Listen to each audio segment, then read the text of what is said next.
Hi guys, welcome to my channel. It is You Love the Scent, and if you have not subscribed, make sure you subscribe to my family. You know, come be a part of the family. I just wanted to do a bit of a story time with you all. So make sure if you guys had any of the same experiences, comment below. Any help or any, comments that you guys concerning this topic that I'm about to discuss would be great. Engage in conversation, do whatever you like, and I'll be sure to take a look at comments and reply below, as well as the makeup look that I have going on right now.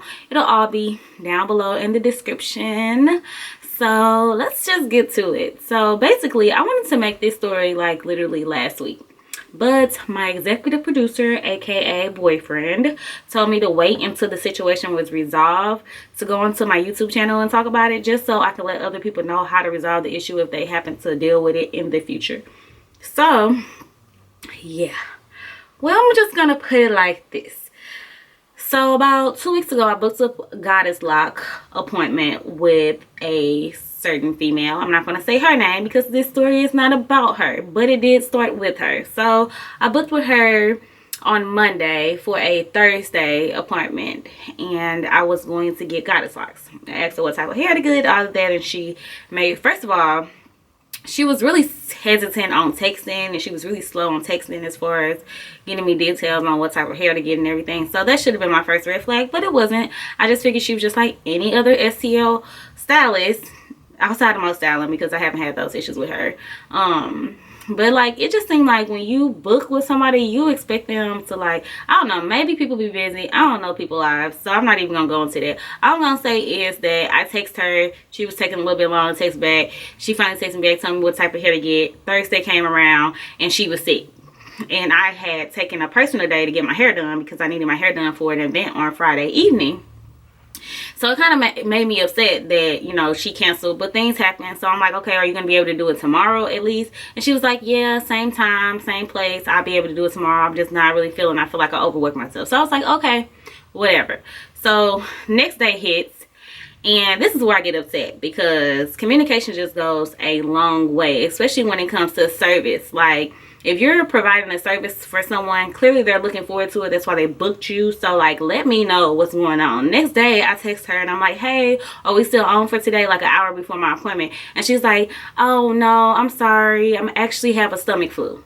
So I'm like, okay, whatever. I understand people get sick, but communicate and say that you're still sick so I can go to work and do whatever I'm supposed to do. You know what I'm saying? Like, don't stall my day because you scared to communicate and let me know what's going on. That's a side note. But anyways, so now I'm having to go on StyleSeat. StyleSeat is basically an app that you can go on and you can find beauty service providers. So if you need your hair done, if you need your makeup done, lashes done, whatever, you just go in there. If you need a haircut, whatever you might need, you go in there, type in what service you want, put in your location. It'll bring up all of these different professionals that can do your hair, that has a professional account. So I go in there and I type in goddess locks, because at this point I need somebody to do my hair same day.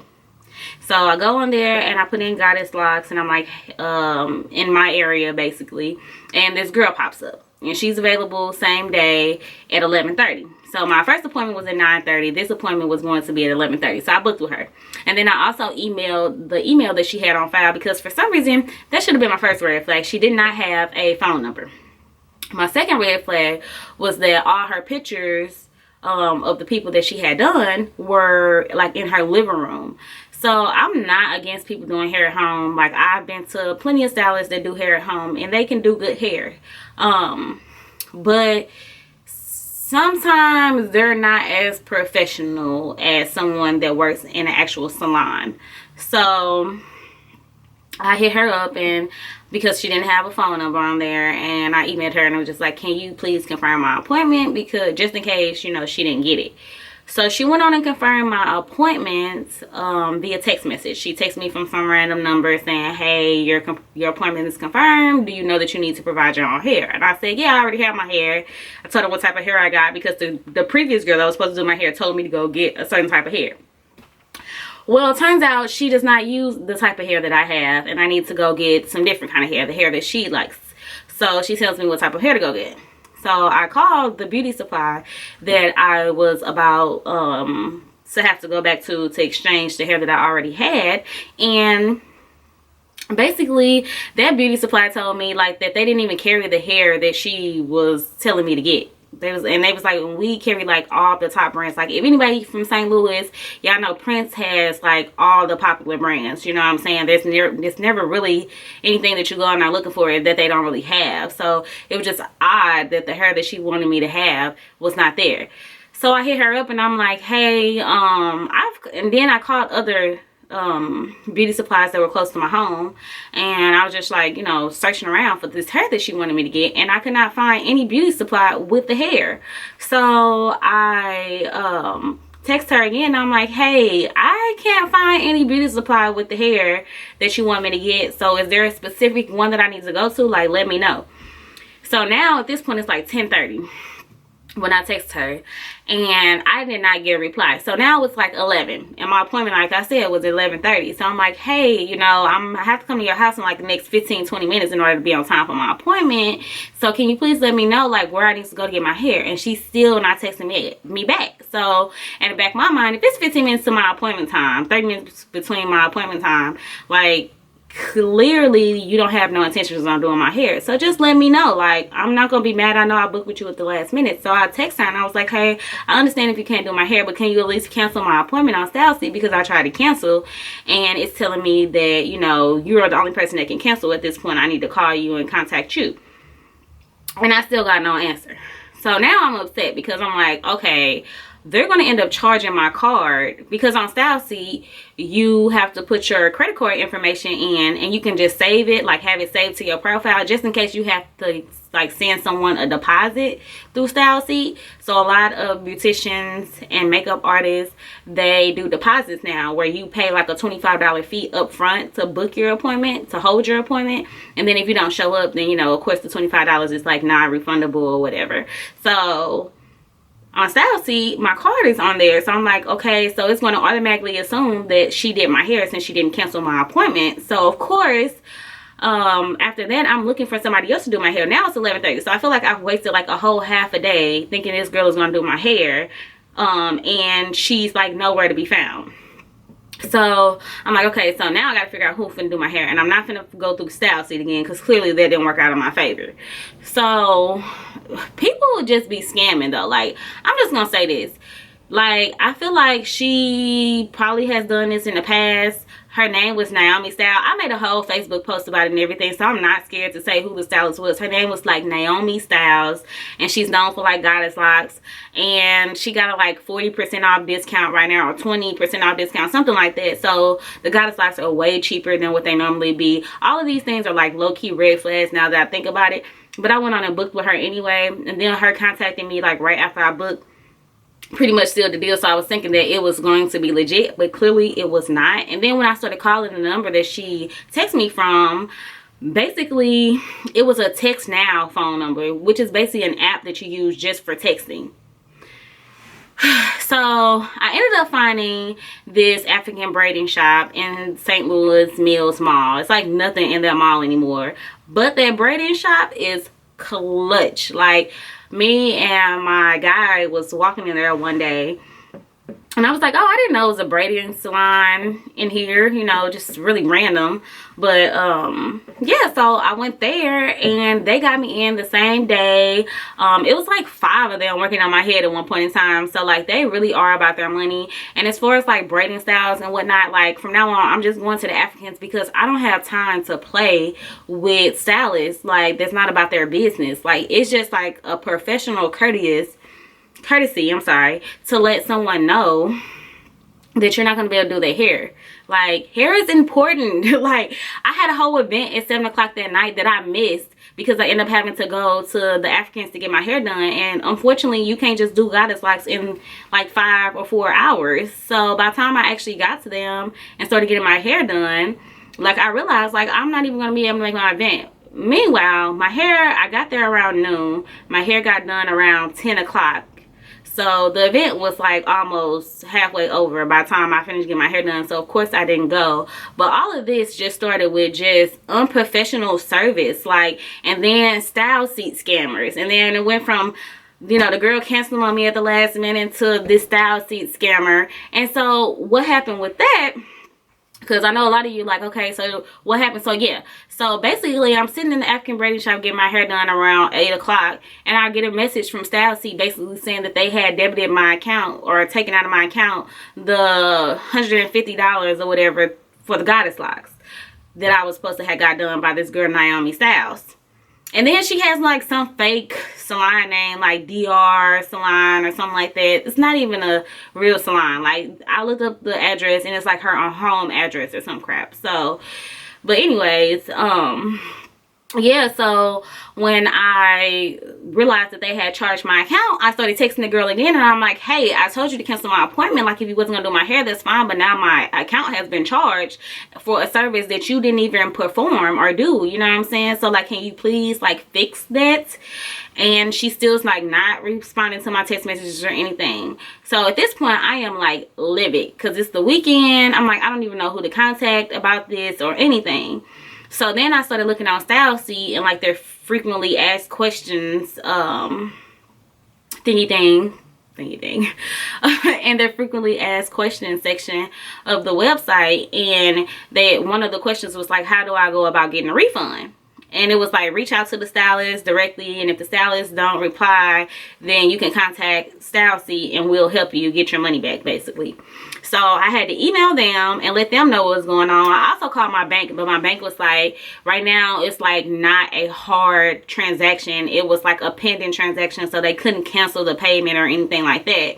So they was like, I was going to have to wait until it was a hard transaction. So then when I contacted StyleSeat, they didn't contact me until about Tuesday because it was the weekend. So I guess nobody's like available on the weekend. So on Tuesday they contacted me and basically was like, hey, did you reach out to your stylist? And I told them yes, I reached out multiple times. She did not answer back, you know. And so they was like, okay, well, we're gonna reach out to her, and if she don't answer within 24 hours, then we'll refund you ourselves or whatever. So they reached out to her, added her to the email chain that we had going back and forth, and she still did not respond. So then after that, they went on ahead and emailed me the next day and was like, she still hasn't responded, so we're going to go ahead and refund you within the next 3 to 5 business days. You should be expecting that transaction back into your account. So thank God it was resolved, and thank God for StyleSeat customer service, because they did handle it in a very efficient manner to get it like on the weekend. Like, I had my money in my account by like Thursday, so, or Friday, yeah. So like within 2 business days, I had my money in my account. Of course, they say 3 to 5 just to have a little extra time.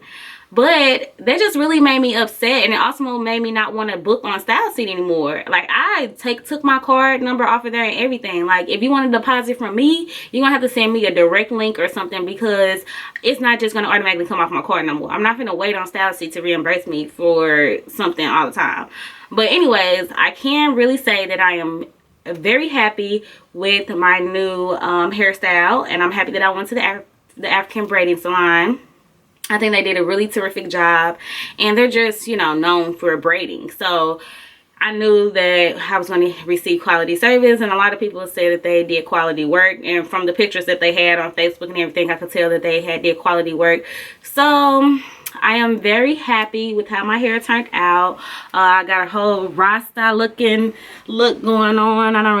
It's not really like in a hairstyle right now, but they did a really good job. I'm very happy with it, to say the least. And I'm pretty sure I'm going to wear this for about a month and a half or 2. I'm going to try at least, because y'all know I love my weave. Like, so, I don't know. But I'm going to try for a month and a half or 2. This is just something that's easy. It's a protective style, and I could just roll out of bed and, you know, not do much of anything and still look, you know, decent apparent wise. So that is the end of my story time. And if you guys ever deal with a scandalous situation from booking with StyleSeat, that's exactly how you would handle it. You will just contact the stylist that's supposed to do your hair, or the makeup artist, whoever that you're booking with, and if they don't work out, then you need to hit up StyleSeat directly. Their contact information is on their app or website. And if that does not work out, which it should, they should email you back within the next couple business days. So if they don't work out for you, you can always contact your bank, and once it's a hard transaction, they'll do a you know, they'll remove the transaction, or you can cancel the transaction, or whatever the case may be. So there are several ways to handle this, and although I know it is very frustrating, it can be resolved. So just woosah and handle your business, honey. And I hope and pray that you don't have the same experience that I experienced via StyleSeat. Just saying. And don't nobody need to book Naomi Styles. Just saying. Okay, so that's pretty much all I have for you guys. Thank you guys so much for listening to my rant. And like I said, do not ignore the signs, because there are signs that this person is not going to pull through when it comes to your hair. So pay attention to the signs, and stylists, just do better. You know what I'm saying? Like, from a client to a stylist, do better. Like, care about your name and your reputation when it comes to that, because it's too many of y'all that I refuse to book with just off the strength that y'all be canceling people at the last minute. Y'all be so harping on this whole deposit thing and cancel people at the last minute. I'm not about that life. I will not book with you. I will not waste my time with you. So you really need to be worried about your professionalism. Like, seriously, period. Like, that's your money. That's your reputation. That's everything. Can't stress that enough. But that's all I got. Thanks so much, guys, for tuning in. Like I said, this makeup look, the details will be listed below. Please like, subscribe, come be a part of the family. And I love you guys as always. I don't know, just stay beautiful. Stay beat.